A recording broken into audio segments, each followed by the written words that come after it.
I think it's always important to have some context or backstory around why someone would do something or say something. In my case, I came out here on YouTube in Feb 2020, and now fast forward a year and a half or so later, and I've been talking about personal finance and why it's so important to me. The reason is, well, I'm going to discuss that in this video. I'm going to share my money story, how I grew up with money, and the mindset that my parents had, which is what I grew up in, and why I want to change things up. If you are interested, keep watching. Hey guys, my name's Ravi and welcome back to Personal Finance with Ravi Sharma. If you're new here, smash that subscribe button because I talk about real estate, cryptocurrency, and financial freedom. This video is very important to me. It's more about the context around why I created the YouTube channel, but more so why I do the things I do. Why is it that I pursue financial freedom as such a big goal? Why do I value financial freedom so much more as well as balance than, making an extra couple of $100,000 a year? There's a reason I conduct my business the way I do, and I'm not interested in being like the #1 buyer's agency around in Australia, nor do I think I can have the biggest channel on YouTube just purely because I like the balance. And it all comes down to my money story. It's really about how I dealt with money or had that mindset around growing up around money and what that mindset looked like, which is why I do things today. So I want to share some of that with you guys. I think some concepts will be very familiar to you now. Some of it was familiar, and it might be something that you can learn from, as well as take some lessons for your own lives to go, okay, now I understand why financial freedom is important. Hopefully this gives you a bit of insight as to why I take it so seriously. Now, before I do continue, if you want daily updates over here on YouTube, I make about 2 to 3 videos, but if you want the daily stuff, then join Patreon. There's a link in the description below. That's where I'm sharing everything across from NFTs, buying cryptocurrency, what am I buying, as well as my mindset around how I'm sort of buying and selling and why I'm buying and selling, which I think is almost more important. So you can learn how to fish rather than just getting the fish yourself. So let's just go down memory lane and just understand what I grew up around. My parents were definitely not super wealthy or anything like that. They did have the traditional immigrant mentality as well as the grow up story as well. So we had 3 families living in the one house. There was like 12 people sharing one bathroom. You can only imagine how the timelines even used to work out as to who goes for a shower and who doesn't. And if they wanted to go for a shower and someone needed to go to the bathroom, well, it was a complete disaster. So that just gives you an insight that from the age of when I was born to probably about 14, 15, that seemed to be the scenario that didn't change. Now, over time, some of those families moved out. And, when I say families, they weren't just complete randoms. They were my uncle and my auntie and their family. And so they moved out into their own homes. But we were left in a house that, was very old, had just the one bathroom. And up until about 13 or 14, I was still sharing a room with my grandma. Like, just take that into context of like what we had to do. And I know some people watching this would be like, oh, you're so entitled. I didn't even have a room. But others would say,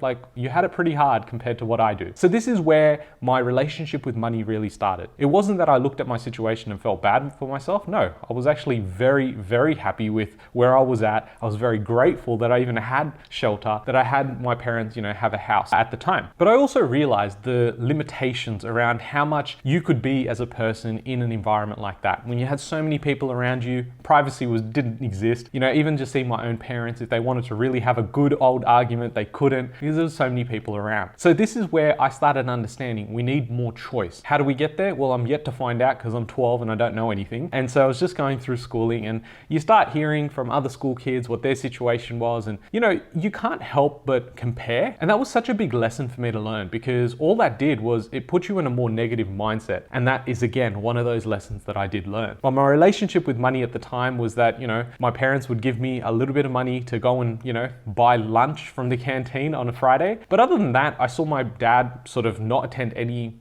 school events. And that was because he was working at sometimes 2-3 jobs at the time. And my mum, she didn't work for a few years, but then she had to ultimately work as well. What they realized was it was way too difficult to not only raise kids in Sydney, but then to get ahead and give, kids some sort of launch pad at least. It was going to be difficult just by having one person work. So dad and mum really worked really hard. And that's where I started learning those, good values around work ethic and just understanding the value of money. When I came out of that, during my teenage years, obviously some of the families moved out. I've got my own room, which is exciting. We're still living in a home that, was quite old. And then I ended up making friends who lived up in the North Shore of Sydney. And so when I would go to their house, I'm like, wow, I'd love to stay here all the time. But then when they were like, well, why don't you ever invite us to your house? And I was like, oh, I wonder why.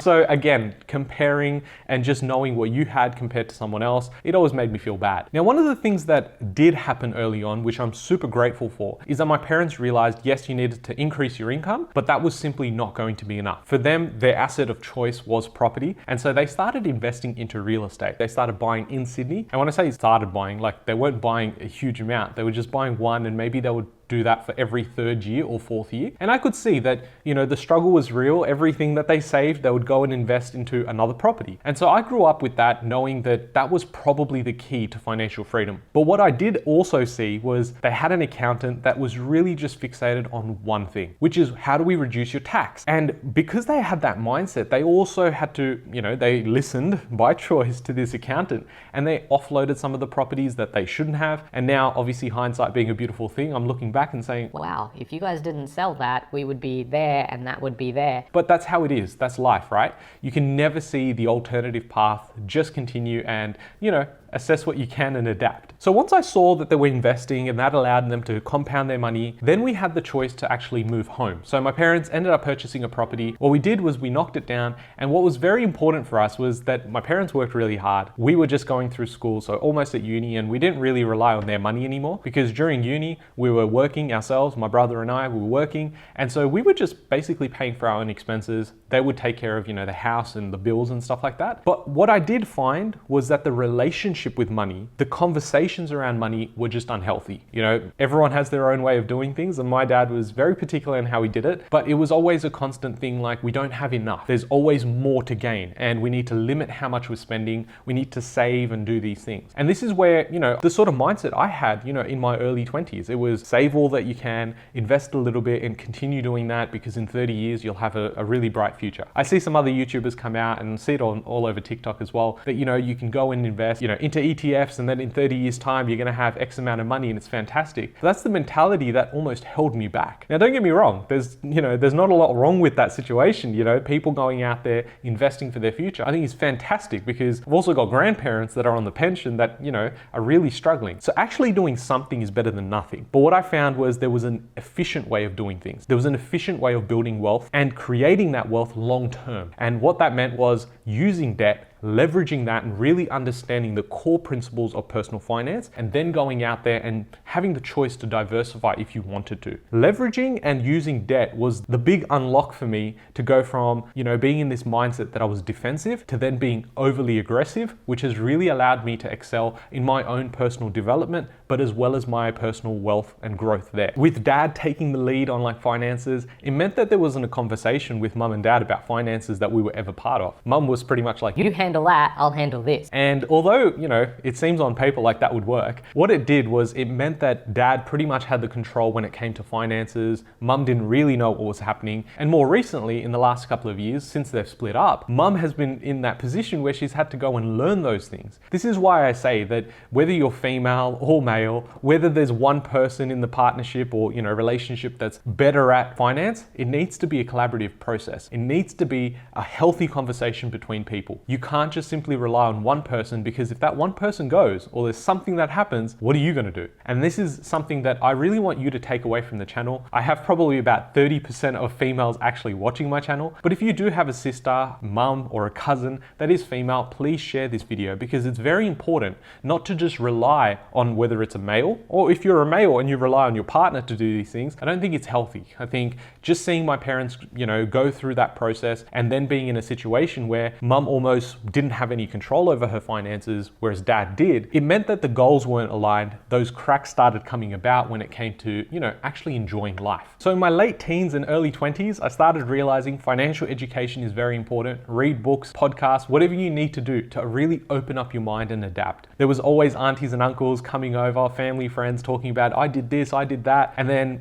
my parents almost following those things only to make a mistake. But what we didn't really question, or they didn't really question, was, if you're giving me this advice, what have you done in this space? And this is where, if we had just asked those questions, we probably don't head down a bad path. This is what I say in my videos as well. Don't just follow someone blindly unless they can show you what they have, or at least showcase that they have the education in that space. Why are you listening? So a couple of key lessons that I've really learned around when I've been growing up around money, if you want to call it my money story, is essentially going, I felt really guilty about spending extra money, which put me in a mindset that every time I was making money, I didn't really want to spend it. My lifestyle sort of stayed the same, and I saw my friends starting to buy different things. They were having a good time. And for me, I was just sort of like, work hard, which I knew, I learned, work hard, make that money and invest it. Now I'm thankful now that I did invest, but I know for a fact that unless I purchased particular properties, I'd probably be in a position where I had no lifestyle in all of my 20s. Now in the first 2 or 3 years of me working full time, yeah, I probably needed that discipline, to be honest. I was always going out and I was spending my money on dumb shit. Now I can look back and say, well, after those first 2 years, I realized seeing my parents do what they did, I wanted a balance. How did I get that balance? Well, it was by purchasing property that gave me that cash flow as well. Now, I'm not some moon boy, fanboy of just buying property and getting cash flow so I can retire. No, I love what I do. The cash flow is all bonus. It gives me choice in lifestyle, and I know that choice is very important. So now my rent that I, pay for week to week is actually getting paid by the income I generate from my properties. That is choice. That is financial freedom for me, at least. So now I'm doing things that I love. And obviously over the last couple of years, I've been traveling as much as I can, barring COVID, obviously, but I've got the choice to do those things. Why? Because I learned from the mistakes that my parents made. I understood those conversations and learned those lessons. I made mental notes. The fact that my dad had to work 2 to 3 jobs, kudos to the bloke, but I didn't get any face-to-face time with him for a few years. And I'm not the only one. I know there might be some of you that are listening or watching or whatever, and you go, that sort of sounds like me. I never saw my mum, or I never saw my dad. and I don't want the same thing to happen with my kids. So when I get the haters on comments and say, Well, why do you want to do this? All you care about is money. that's all white noise to me, to be honest, because I know the most important thing to me is to be able to go and pick up my kid from school, drop him off to school, and actually be financially free so I can do those things. That is my biggest motivator. And the reason I bring out these videos is because I don't want you to have a similar money story where you felt guilty about things, you didn't have enough, and I want you to adopt that abundance mindset. There is so much choice right now, and education is through the roof. Like, there is education everywhere. There's YouTube channels like this as well. Be sure to subscribe if you are interested, but it ultimately comes down to your execution, your strategy, and the conviction you have around achieving your own financial dreams. I think it's possible even now, despite all the talks about inflation, despite all the talks about affordability and interest rates going through the roof. I think there's still a chance for a lot of you guys. It's awesome that I could make this video because I can always reflect back on it, and hopefully one day, if YouTube's still around, maybe I'll download this video, who knows? And in 15, 20 years, I can show this to my kids and see how that compares to their money story. These are the sort of stuff that really gets me out of bed. I love it, and I don't really care if it does well on the YouTube algorithm or not. But if you did enjoy this, definitely smash that thumbs up and share it with someone that you think needs to hear something like this to really get them motivated and take that next step. Thank you so much, and I'll catch you guys in the next one. Thanks, guys.